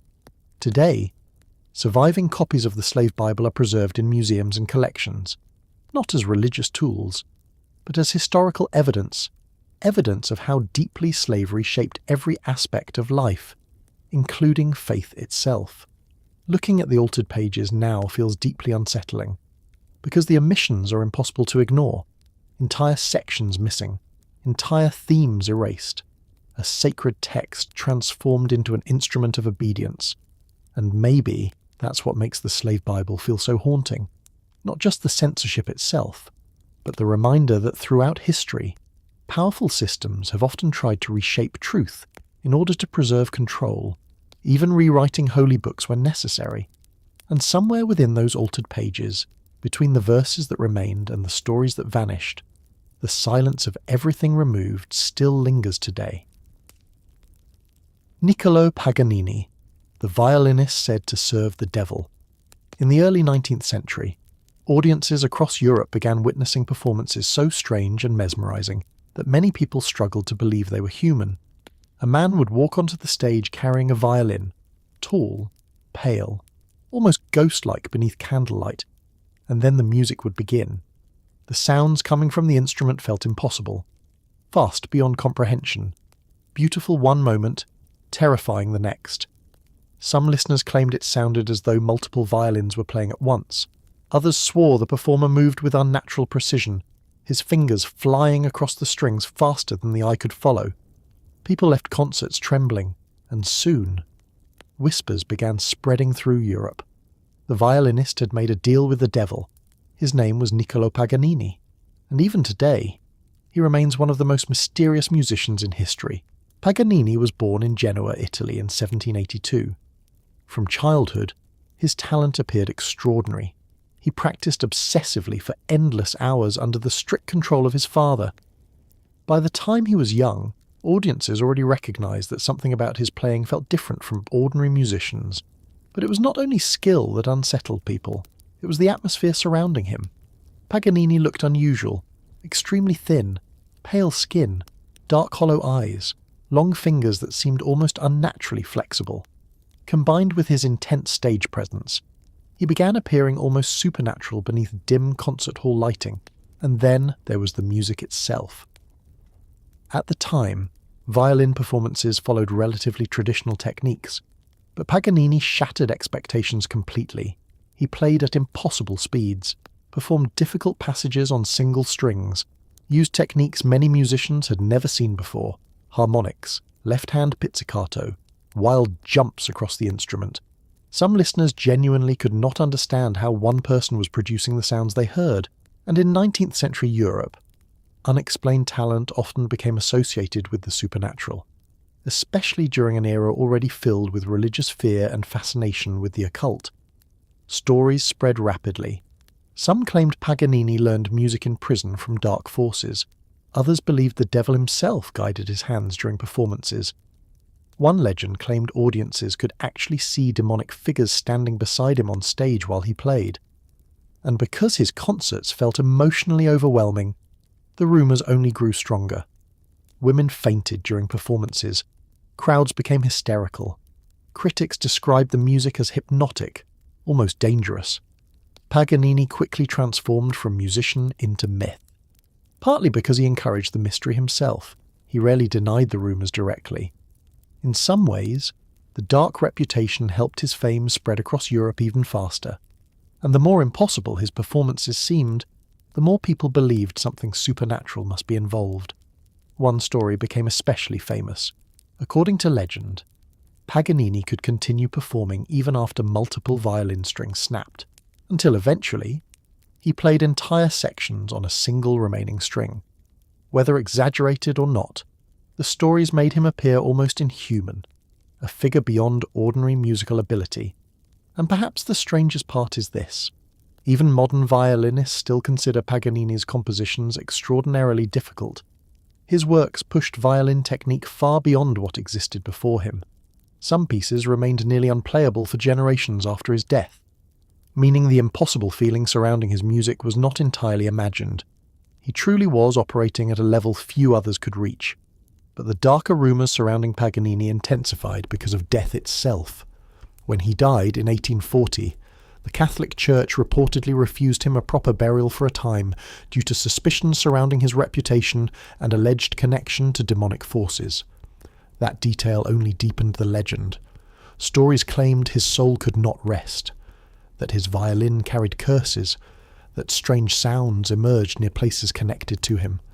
Most historians today view those rumours as products of fear, superstition, and the theatrical culture surrounding celebrity during the 19th century, but the mythology survived because Paganini already felt larger than ordinary life.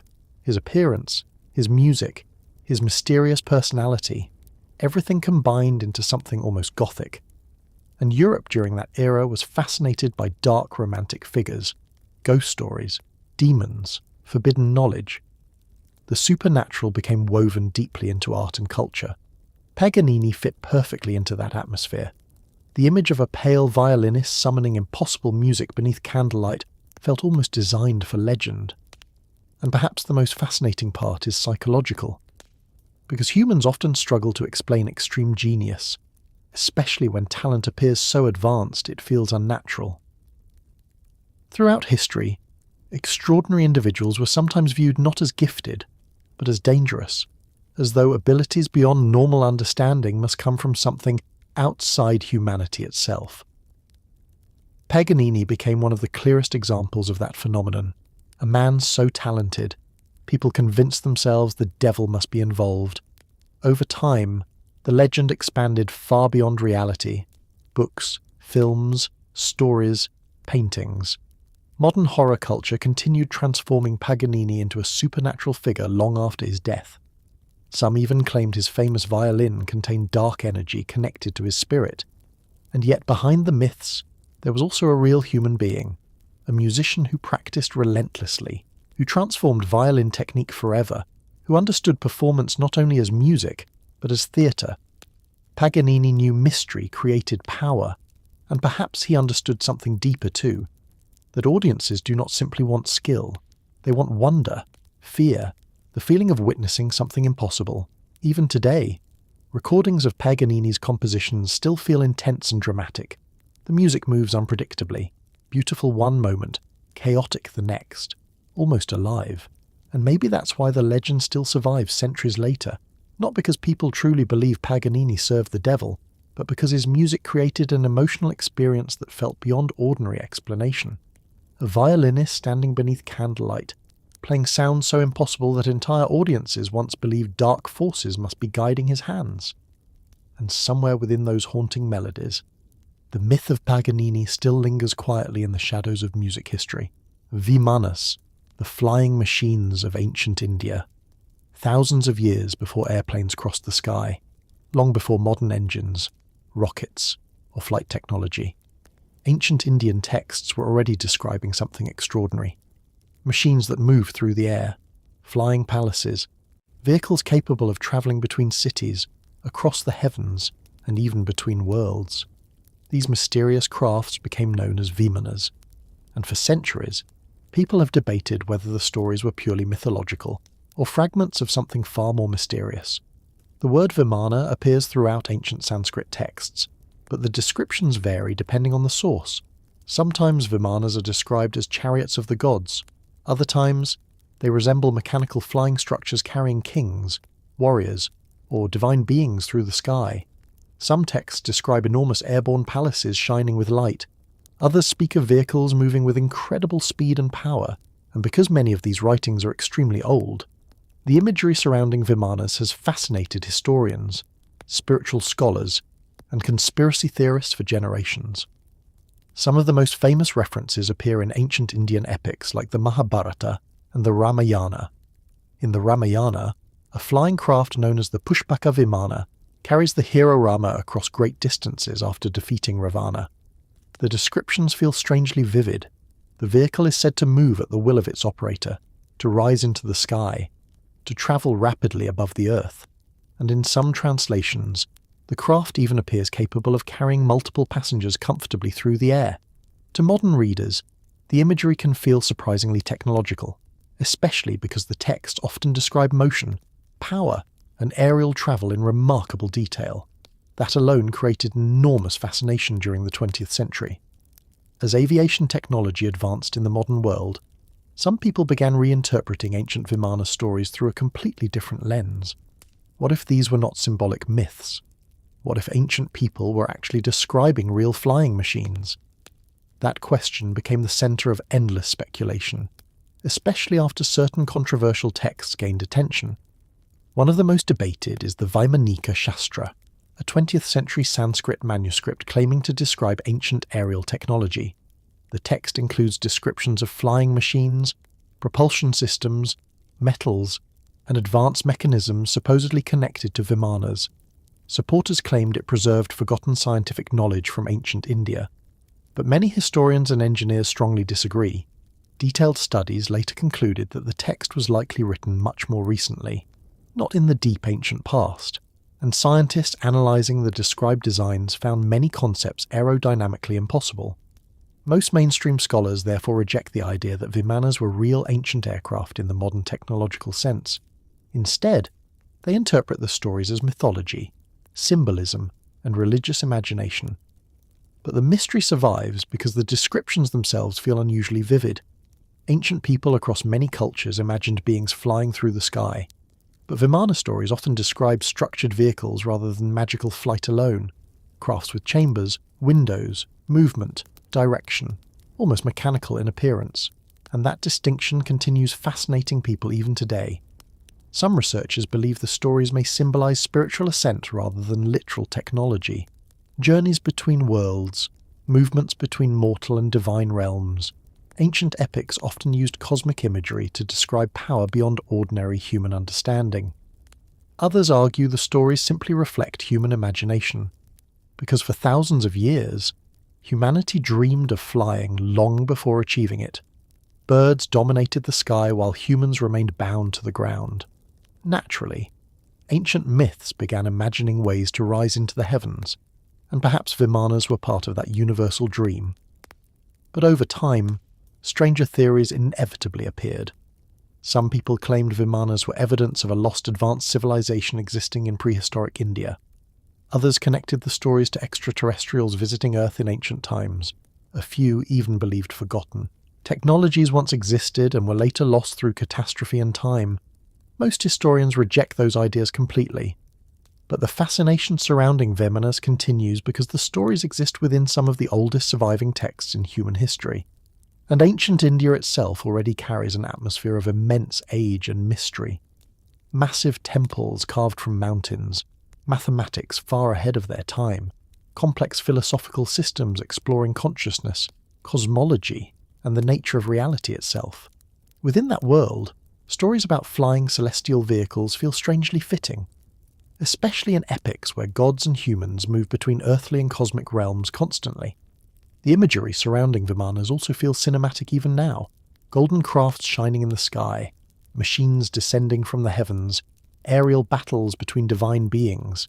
Some passages in ancient epics describe terrifying weapons and flashes of light during wars between celestial forces. Modern readers sometimes interpret those scenes through technological language, but many scholars caution against forcing modern ideas onto symbolic ancient texts, and that tension keeps the debate alive. Because once people begin reading ancient myths through the lens of modern technology, the stories start feeling different, almost prophetic, even if they were never intended that way. Perhaps the most fascinating part of the Vimana mystery is what it reveals about human imagination itself. Across thousands of years, people have always looked toward the sky with wonder. The heavens represented mystery, power, freedom, the unknown, and long before airplanes existed, humanity was already telling stories about machines capable of leaving the Earth behind. That alone feels remarkable. Maybe the Vimanas were never literal aircraft. Maybe they were symbols of divine power, spiritual transcendence, or cosmic imagination. Or maybe fragments of ancient stories became transformed over centuries until their original meaning faded into myth. Whatever the truth may be, the legend survived, passed across generations through some of the oldest epics on Earth. And somewhere within those ancient Sanskrit verses, the flying Vimanas still move silently through the skies of myth and memory. The abandoned oasis city, deep within the Sahara Desert, beyond endless dunes and landscapes so empty they almost feel unreal. There are stories about lost cities swallowed by sand, places that once thrived with life, trade, and travellers moving across ancient caravan routes, then vanished, erased slowly by the desert itself. And among those stories, one mystery appears again and again, an abandoned oasis city hidden somewhere within the Sahara, a settlement once surrounded by water and palm trees, now left silent beneath drifting sand and heat. The Sahara was not always the endless desert people imagine today. Thousands of years ago, parts of North Africa were greener and wetter than they are now. Rivers flowed across regions that are now dry wastelands. Grasslands supported animals and human settlements across enormous distances. Ancient rock art found throughout the desert still shows giraffes, cattle, and lakes existing where sand now stretches endlessly toward the horizon. But over time, the climate changed. Rainfall decreased. The land dried slowly across centuries, and as the desert expanded, settlements began disappearing. Some were abandoned gradually. Others may have vanished during droughts or shifting trade routes, and because sand moves constantly across the Sahara, entire ruins can disappear beneath dunes for generations. That possibility has fascinated explorers for centuries. The idea that forgotten cities may still lie hidden beneath the desert, perfectly preserved in silence. One of the most important survival points within the Sahara was the oasis, places where underground water reached the surface. Palm trees grew, and human life became possible in landscapes otherwise hostile to survival. Ancient caravan routes depended on these oasis settlements completely. Travellers crossing the desert moved from one oasis to another carrying gold, salt, spices, and knowledge between Africa, the Middle East, and the Mediterranean world. Some oasis cities became wealthy centres of trade and culture, but isolation also made them vulnerable. If water sources failed, entire settlements could collapse, and once abandoned, the desert reclaimed everything quickly. Wind-covered roads, walls disappeared beneath dunes, buildings slowly eroded beneath heat and sandstorms. Some historians believe multiple lost settlements may still remain buried beneath the Sahara even today. Satellite imagery has already revealed traces of ancient riverbeds, roads, and buried structures hidden beneath the desert surface. In some regions, archaeologists discovered ruins only after sand shifted temporarily during storms, entire foundations emerging briefly before disappearing again, and perhaps the most haunting part is how silent abandoned desert cities feel. No forests, no rivers, only wind moving across empty stone. The desert preserves and destroys at the same time. Organic materials vanish quickly, but dry conditions can also preserve ruins for astonishing lengths of time. Some abandoned settlements remain frozen almost exactly as they were centuries ago. Doors, walls, pathways, all left behind when people disappeared. One legendary lost city often connected to these stories is Zuzura, a mysterious oasis city described in Arabic legends as a hidden white city deep within the Sahara. Stories claimed it contained treasure, ancient knowledge, and abandoned palaces hidden beyond dangerous desert routes. For centuries, explorers searched for it. Some believed Zuzura was purely mythological. Others suspected real abandoned oasis settlements inspired the legend over time, and because the Sahara remains enormous and difficult to explore fully, the mystery survived. The desert itself creates strange psychological effects. Distances become difficult to judge. Heat distorts the horizon. Mirages create the illusion of lakes and cities shimmering far away. Travellers crossing isolated regions often describe the landscape as almost dreamlike. Endless silence, endless sky. Nothing except dunes stretching in every direction. In places like that, stories grow naturally, especially stories about hidden cities appearing suddenly beyond the sand. Over time, stranger theories emerged surrounding abandoned Sahara settlements. Some people believed lost civilizations once flourished deep within the desert before climate catastrophe destroyed them. Others connected the stories to Atlantis, forgotten kingdoms, or hidden underground chambers beneath the dunes. Most historians reject the more extreme ideas completely. But one fact remains undeniable. The Sahara still hides enormous portions of ancient history. Every few years, archaeologists uncover something unexpected beneath the desert. Buried tombs, ancient trade routes, ruined settlements forgotten for centuries. And because shifting sand constantly changes the landscape, discoveries can appear almost suddenly from nowhere. That uncertainty keeps the mystery alive, especially surrounding isolated oasis cities abandoned long ago, places where life once existed against impossible odds. The atmosphere of those ruins feels uniquely haunting. Palm trees dying slowly beside broken walls, dry wells beneath collapsing stone, ancient streets half covered by drifting dunes, the feeling that people once lived entire lives there before the desert slowly erased them from memory. And perhaps that is what makes abandoned oasis cities so fascinating. Not treasure, not myths, but impermanence itself. The reminder that even thriving civilizations can disappear quietly when environments change. Water vanishes, trade routes collapse, and nature slowly takes everything back. Somewhere beneath the Sahara, abandoned settlements still wait beneath layers of sand and silence. Forgotten cities hidden within one of the harshest landscapes on Earth. Places where human voices once echoed beside water, before the desert reclaimed them completely. Teopanzolco. In the heart of central Mexico, surrounded today by modern streets and growing cities, there stands an ancient pyramid complex older than almost everything around it. Stone steps rising toward the sky, weathered temples watching silently across the landscape, and beneath the modern world surrounding it, traces of an older civilization still remain. The site is known as Teopanzolco, an ancient ceremonial center built by the Aztecs centuries before the arrival of the Spanish. At first glance, it may seem smaller than famous sites like Teotihuacan or Chichen Itza, but Teopanzolco carries a different kind of mystery. Because despite existing inside a modern city, the ruins still feel strangely hidden, almost forgotten beneath layers of time and urban growth.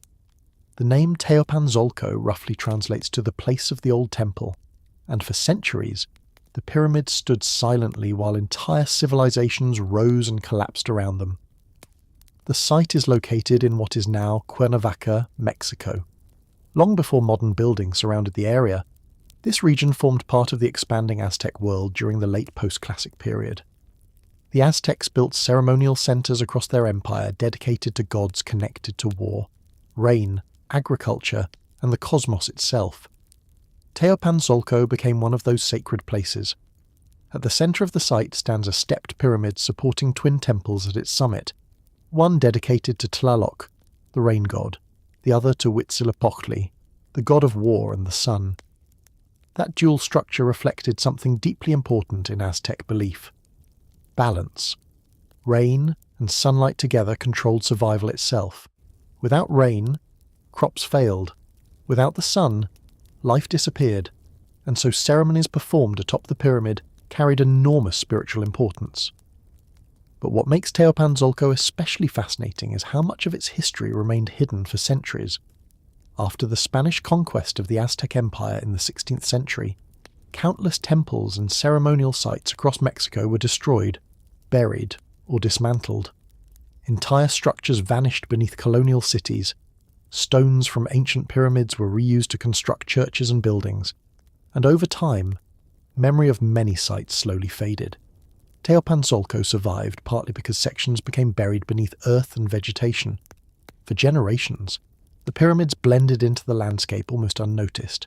Then, in the 20th century, excavations began revealing the ancient structures once again.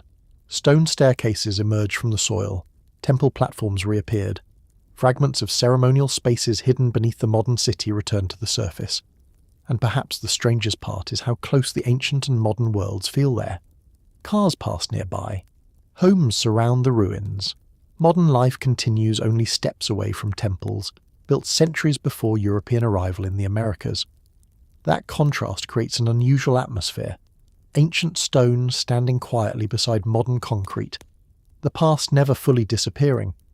The Aztecs themselves viewed places like Teopanzolco as sacred spaces connected directly to the gods. Ceremonies performed there often involved offerings, rituals, music, and sacrifice. Because in Aztec cosmology, the universe required balance and nourishment to survive. The gods sacrificed themselves to create the world, and humanity in turn carried obligations toward the gods. To modern audiences, some of these rituals feel disturbing, especially human sacrifice. But understanding the Aztec worldview requires stepping into a completely different understanding of existence itself. For them, survival of the cosmos depended on sacred exchange. Without ritual, order could collapse into chaos, and towering temples like Teopanzolco became centers where those cosmic relationships were maintained. The architecture itself feels symbolic. The pyramid rises upward in layered steps, connecting earth and sky. Ceremonial staircases direct movement toward the summit where the temple stood. Everything feels designed around spiritual ascent, movement from the ordinary world toward the sacred, and during ceremonies, the pyramid would have been filled with sound, drums echoing across the stone, smoke rising into the air, priests moving along the staircases beneath the sun. Today, much of that world is gone. The empire collapsed after Spanish conquest. Disease and war devastated the region. Temples fell silent, and for centuries, the sacred spaces remained buried beneath the changing landscape, but traces survived. And perhaps that is what makes Teopanzolco feel so haunting, not because it is the largest pyramid in Mexico, but because it survived at all, a fragment of the Aztec world still standing within the modern city, a reminder that beneath many modern places, older worlds still exist hidden beneath streets and soil. In recent years, the site gained unexpected attention again after a powerful earthquake in 2017 damaged nearby buildings and revealed additional ancient structures hidden beneath the area. Archaeologists discovered smaller temple remains previously unknown beneath later construction layers. A hidden pyramid within a pyramid. That discovery felt strangely symbolic. Ancient history literally emerging again after the Earth itself shifted, and it reminded researchers how much may still remain buried beneath Mexico's cities, entire ceremonial centers hidden beneath centuries of urban development. The deeper archaeologists explore, the more layers appear. Civilizations built atop older civilizations, stone covering stone, history buried beneath history, and Teopanzolco exists within that layered world. A sacred site surviving through conquest, time, earthquakes, and modern expansion. Still standing quietly beneath the Mexican sky centuries after the empire that built it disappeared. and somewhere among those ancient stone staircases, echoes of the old ceremonies still seem to linger in silence,